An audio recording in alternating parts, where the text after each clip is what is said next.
Jornal da Rede Alesp. Jornal da Rede Alesp conversa agora com Eduardo Greco. Ele é médico gastrocirurgião. Vai explicar para a gente se há uma relação entre obesidade e a Covid-19. Bom dia, doutor Eduardo Greco. Seja muito bem-vindo ao Jornal da Rede Alesp. Bom dia, eu que agradeço a oportunidade. Tá certo. Doutor, eu queria começar aí a nossa entrevista, então, falando sobre a revista médica The Lancet, né? Ela publicou uma pesquisa realizada nos Estados Unidos em que afirma que a obesidade se torna também um fator de risco entre os jovens. Por que essa nova conceitualização, doutor? Isso é importante, né? Desde o início da pandemia, a Organização Mundial de Saúde já tinha trazido esse alerta em relação à obesidade.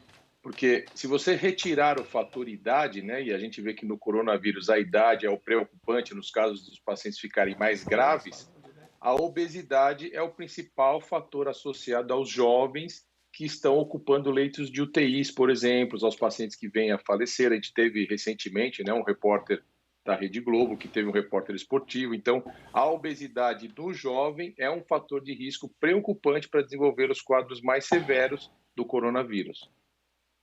Doutor Jeremias falando, obrigado pela sua presença. E é complicado isso porque justamente na pandemia a gente acaba comendo mais, né, doutor? Alguma orientação? Exatamente, Jeremias. Isso é muito importante. Eu trabalho muito com obesidade. A gente vem conversando com as pessoas para que entendam que nesse momento elas estão em casa, home office, menor dificuldade para as atividades, mas elas precisam buscar esses 3 pilares que a gente, quando trata a obesidade, que é a questão nutricional, atividade física e a questão emocional dele. Então, o paciente obeso também ele é muito ansioso. Então, para o jovem que está em casa e que está com obesidade, é cuidar da sua saúde, cuidando da alimentação, buscando algum tipo de atividade e também, né, procurar assistir um filme, ler um livro para organizar isso. E de que maneira? Geralmente com uma rotina, tentar se manter numa rotina, um certo horário. Não precisa tomar o café da manhã, às vezes às 6 da manhã, mas precisa ter o café da manhã, o lanchinho do intervalo, o almoço, porque senão a pessoa se perde no horário, está almoçando, está tomando café da manhã meio-dia, não almoça, isso é muito complicado, né? Eles dizem que a obesidade pode atrapalhar também a ação de uma vacina, né, contra o novo coronavírus. Isso é real?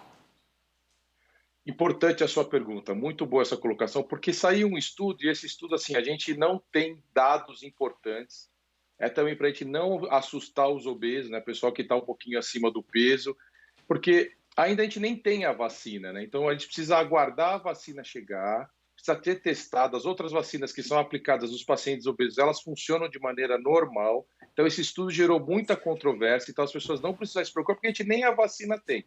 O que a gente tem de realidade, o que talvez a pessoa quis mostrar é que o obeso, ele é um paciente que a gente fala que ele é inflamado.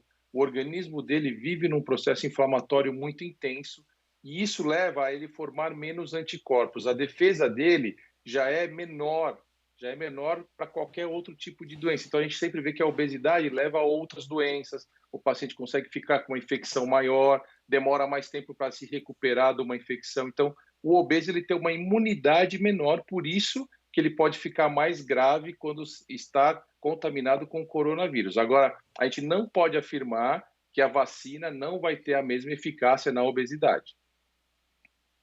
Em relação à cirurgia bariátrica, doutor, eu queria saber se o risco é maior, como é que está em relação ao coronavírus?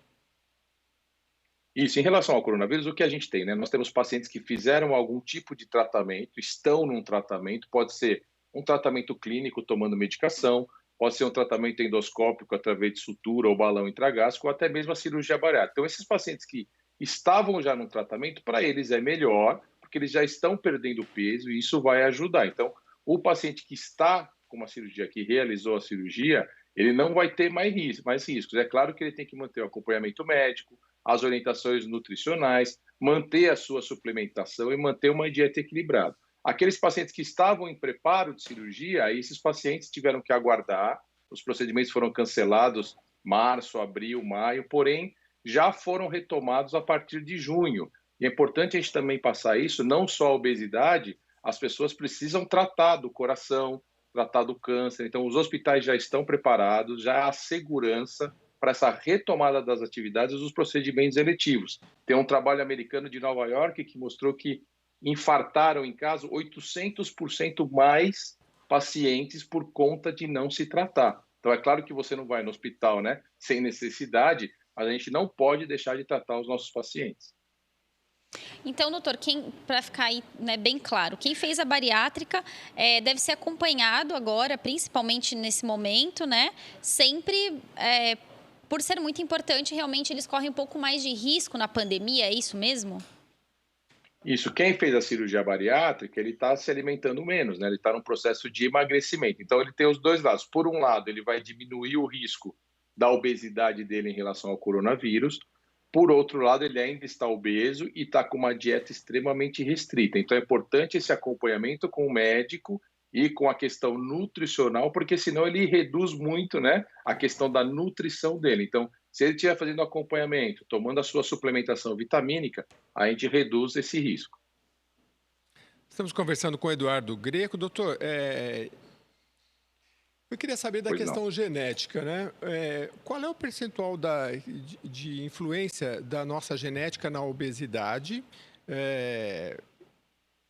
Porque, assim, a gente sabe que existe... É um todo que a gente tem que tratar, né? A questão emocional na pandemia. E, às vezes, a pessoa tem uma carga genética que já não ajuda, né? Então, eu queria que o senhor falasse se esse percentual é importante e qual a orientação para essas pessoas. Isso, bem colocado, porque o que a gente tem, né, a obesidade é uma doença crônica, uma doença que não tem cura, visto que pacientes que fazem cirurgia bariátrica podem voltar a ter o reganho de peso, podem retornar a ganhar peso, porque, como você mesmo disse, é uma coisa né? Depende de comportamento, depende da alimentação, depende do estilo de vida, se a pessoa faz atividade ou não, e tem esse lado genético. A gente identifica hoje que no mundo como um todo, 75% aproximadamente das pessoas estão ligadas a sobrepeso e obesidade, e há fator genético envolvido nisso. Existem uma parcela em torno de 20% das pessoas em que a genética não influencia tanto, mas é importante, como você disse, orientar como um todo, porque às vezes a genética da pessoa pode favorecer, né, na questão do desenvolvimento de tecido adiposo, de células, uma situação mais complexa, porém, se a alimentação for sempre ruim, excesso de refrigerantes, excesso de doces, isso tudo vai levar à obesidade. Então, o que a gente orienta é acompanhamento médico. A gente tem que entender que só 1% da população buscava tratar da obesidade, então eles já entendem isso como doença. E procurando um médico, existem hoje diversas maneiras, tratamentos clínicos, às vezes é só uma orientação, às vezes a pessoa é muito ansiosa, precisa de um acompanhamento psicológico, e existem tratamentos por endoscopia, cirurgia bariátrica. Então, o paciente precisa buscar o médico, entender qual o melhor tratamento para ele e iniciar todo esse processo com uma equipe multidisciplinar, nutricionista, psicóloga. Hoje já existe um profissional que é o coach em saúde, que já dá uma série de orientações para esses pacientes. Isso é muito importante. Doutor, é importante também a gente explicar para quem está em casa, né? Todo mundo que está acima do peso deve passar por uma bariátrica? Para quem, né, é recomendado esse tipo de cirurgia? Isso, muito importante a sua questão, porque não é assim, não é todo mundo que deve fazer cirurgia bariátrica. Então, o mais importante é, se você acha que está um pouco fora do peso, e hoje as pessoas estão tendo um pouco mais dessa conscientização, tem um cálculo rápido, fácil também, que o pessoal pode fazer em casa, que a gente chama de índice de massa corpórea. Você é uma conta matemática, é o peso da pessoa, você pega o peso e divide pela altura vezes 2. Então, se a pessoa tem 1,70 m e pesa 100 quilos, você vai fazer 100 dividido por 1,70 m vezes 1,70 m. Isso dá um número. Esse número mostra para a pessoa. Se até esse número estiver até 25, ela está com o peso normal. De 25 a 30, sobrepeso. E acima de 30 já é obesidade. Por aí já é um parâmetro para você identificar qual o melhor tratamento. Então, se há um sobrepeso ou uma obesidade leve, aí você vai tratar com medicação, com orientação nutricional, você vai fazer algum outro tipo de tratamento. O obeso mórbido, que já é índices altos, acima de 35, acima de 40, às vezes é necessária a intervenção cirúrgica. Tem diabetes associado, insuficiência cardíaca, coronariopatia. Isso vai ser muito importante. Doutor, eu já ouvi falar que a atividade física ela acaba regulando, ajudando a regular nesse anseio pela alimentação. Isso é verdade ou é mito? Isso é uma verdade, né? Então, o que a gente vê é que o processo de emagrecimento depende da parte nutricional. O que emagrece os pacientes é dieta e uma dieta muito bem restrita, né? Aquele que a gente fala sempre, né? Eu vou comer o frango, o meu grelhado, isso é para você manter o seu peso. Dieta realmente é quando você tem que fazer, né, um esforço maior, você se dedica mais. E a atividade física vai ajudar nesses dois parâmetros. O que é o importante? Na atividade física, você sai do sedentarismo, né? Você sai do sofá. Se você está ali no sofá, você quer um chocolate quente, você quer uma pipoca. A partir do momento que você faz atividade, você começa a condicionar o seu organismo. Então, isso ajuda nesse aspecto da pessoa se sentir melhor, libera uma série de hormônios, né? Serotonina, uma série de hormônios que fazem com que a pessoa se sinta melhor e vá comer de uma forma mais saudável. E o exercício físico, é claro, que vai ajudar a queimar caloria, vai te ajudar no processo de emagrecimento e é fundamental, é um pilar fundamental para tratar a obesidade. Doutor, então a obesidade ele é um caso, né, de saúde pública mundial, né? Como o senhor vê, então, as políticas públicas nesse setor? Como as políticas públicas poderiam ajudar, né, também as pessoas que passam por esse problema de saúde? Importante, o mundo inteiro realmente vive isso, né? A gente diz que existe uma outra, né, uma pandemia aí oculta que é da obesidade. Dificilmente você tem locais no mundo onde existe a questão da fome, a não ser áreas de guerra, de conflito muito importante. Fora isso, mesmo países mais pobres, a obesidade está muito frequente por conta do tipo de alimentação, né? Muito pão, muita farinha, né? Às vezes a cesta básica não tem todo aquele tipo de nutriente para ajudar a combater a obesidade e é importante as ações públicas. A gente falando de Brasil, o Brasil hoje reconhece a obesidade como doença, vários setores já públicos, inclusive hospitais do Estado, eu sou aqui da Faculdade de Medicina do ABC, eu posso falar, então, hospitais do Estado já fornecem tratamento para a obesidade, então aqui na região do ABC nós temos hospitais que fornecem tratamento com endocrinologista, com acompanhamento psicológico, fornecem tratamentos endoscópicos, fornecem cirurgia bariátrica, então é necessário, claro, sempre a gente precisa, né, de um apoio maior, mas os hospitais já fornecem tratamento para a obesidade.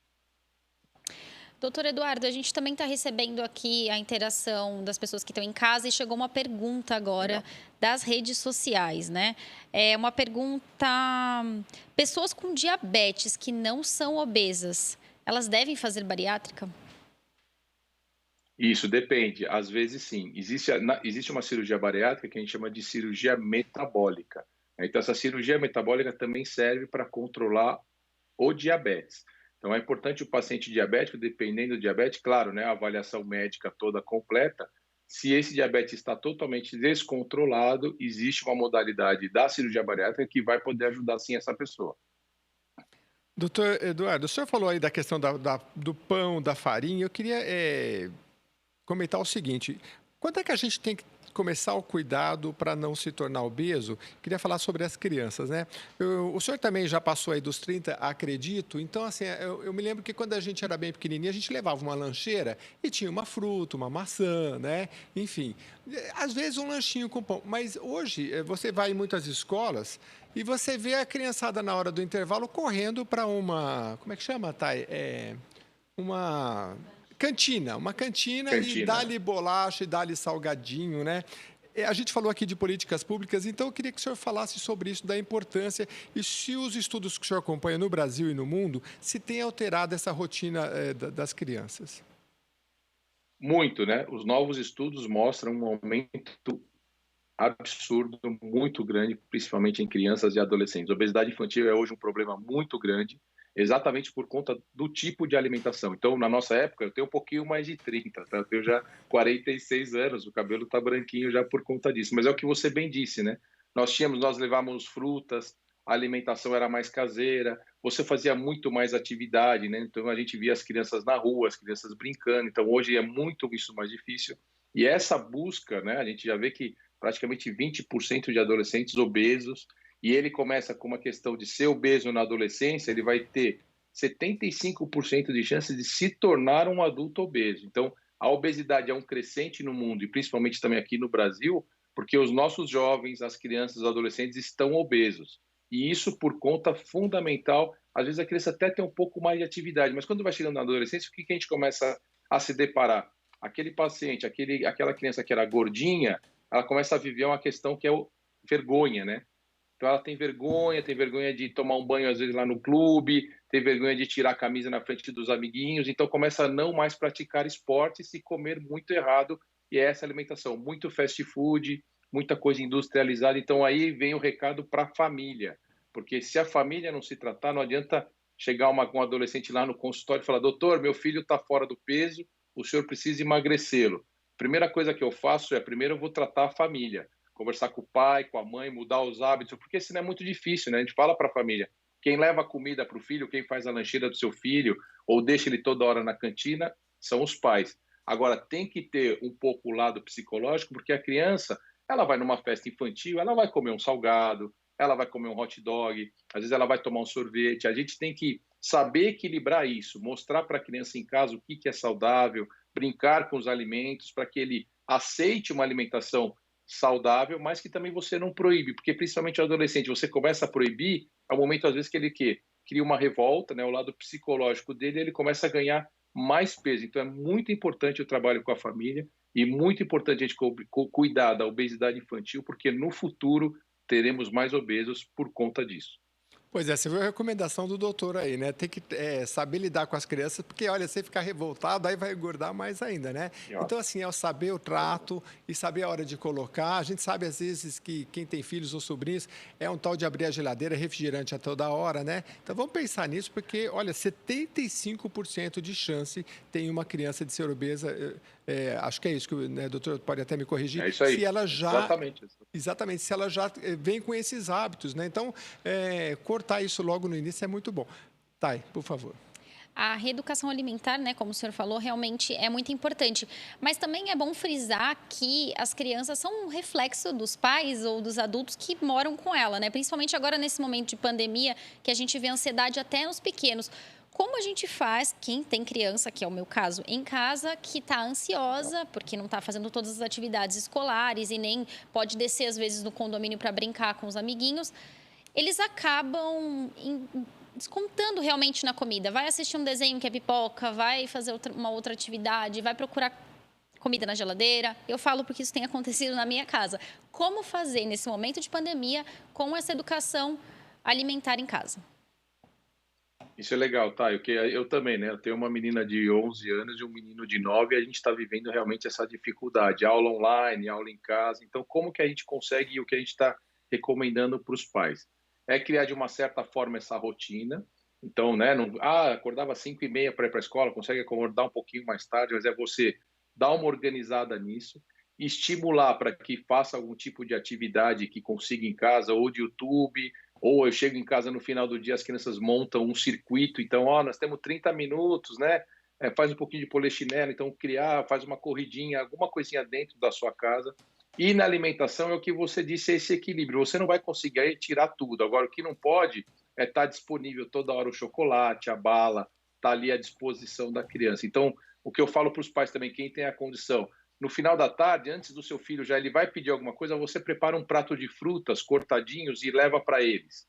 Eles vão adorar isso. Você, na hora do jantar, chama eles para participar um pouquinho, entender como é que está aquele legume, aquela fruta. Então, a gente tentar colocar nesse convívio hoje da alimentação, como eles estão em casa o tempo todo, né, que é divertido, que você consegue formar alguns outros alimentos. E é claro que aí no final de semana, um momento de descontração maior, você vai assistir um filme com seu filho, até para ele relaxar um pouco do estresse, você vai oferecer, mas você criar o equilíbrio, proibir totalmente, foi como o nosso amigo disse anterior, é pior. Aí você vai criar todo o tempo, ele vai ir contra o que você vai querer de bom. Mas manter o equilíbrio, e às vezes é difícil, né, você achar esse ponto, mas o que eu acho legal é isso, montar um pratinho de fruta, falar, no final de semana, o doce, nós vamos fazer um brigadeiro juntos no sábado, já está combinado, marca que no final da manhã nós vamos preparar um doce para o final de semana. Aí você cria essa expectativa, deixa ele entender que vai ter algo, mas durante a semana, na rotina deles, fazer algo bem equilibrado e balanceado. O senhor falou aí no polichinelo, doutor. Eu me lembro que tem. O pessoal até brinca, né? Para saber mais ou menos a sua idade, é você pegar as mãos e se inclinar até o chão, né? Se você não conseguir pegar lá nos seus pés, é porque a sua idade não está boa. Agora, o senhor falou no polichinelo, isso aí acho que é o parâmetro para ver se a gente está acima do peso. Se fizer ficar ofegante, né? O polichinelo é aquele, se sobe as mãos, desce e vai ao chão. É isso aí. Ficou ofegante já, mas vai com calma, hein? Vai com calma, né, doutor? Porque aí a gente vai ter que entrevistar um cardiologista também. Mas a gente brinca, mas olha, tenta um polichinelo. Ficou ofegante, é sinal que você tem que fazer mais, hein? Vamos lá, Tayana. Doutor, eu Isso queria, mesmo. então, para a gente encerrar aí a nossa entrevista, que o senhor deixasse uma mensagem para a população realmente sobre o risco da obesidade, não só agora nesse momento de pandemia, mas como o senhor mesmo disse, que as pessoas até falam, que a gente tem um problema de outra pandemia, né, que é a dos obesos. Então, se o senhor puder deixar aí um recado para quem está em casa. Sim, com certeza. Acho que é passar para as pessoas, não é gerar medo, né? Muito pelo contrário, nós estamos aqui para informar.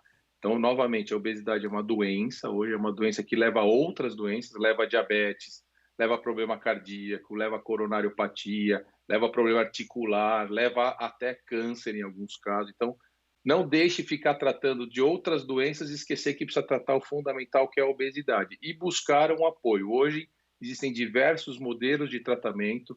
Não saia também fazendo qualquer tipo de tratamento porque o amigo fez, porque um parente fez. Busque, né? Busque um médico, busque algum especialista para que possa cuidar da sua saúde de uma maneira adequada e evite grandes riscos para o futuro e para as famílias. Olhe para dentro, que ele disse, faça um exercício, sente que cansou muito, dá uma olhadinha no seu filho, vê o perfil dele, né? A gente tinha aquilo da avó, dizer, não, precisa estar gordinho, etc. A gente já mudou muito isso. Cuidado à família com obesidade infantil para a gente não trazer mais obesos no futuro. Tá certo, doutor. Queria agradecer aí a sua entrevista, né? O tempo que o senhor dispôs aí de conversar com a gente. E já estendo o convite para uma próxima oportunidade, porque, afinal de contas, falar de obesidade realmente é um assunto muito importante. Muito obrigada, doutor. Eu que agradeço, excelente bate-papo. Acho que é uma maneira informal para a gente conseguir levar essa informação para as pessoas. Eu estou à disposição. Muito obrigado, um bom trabalho para vocês. Obrigado, doutor Eduardo Greco.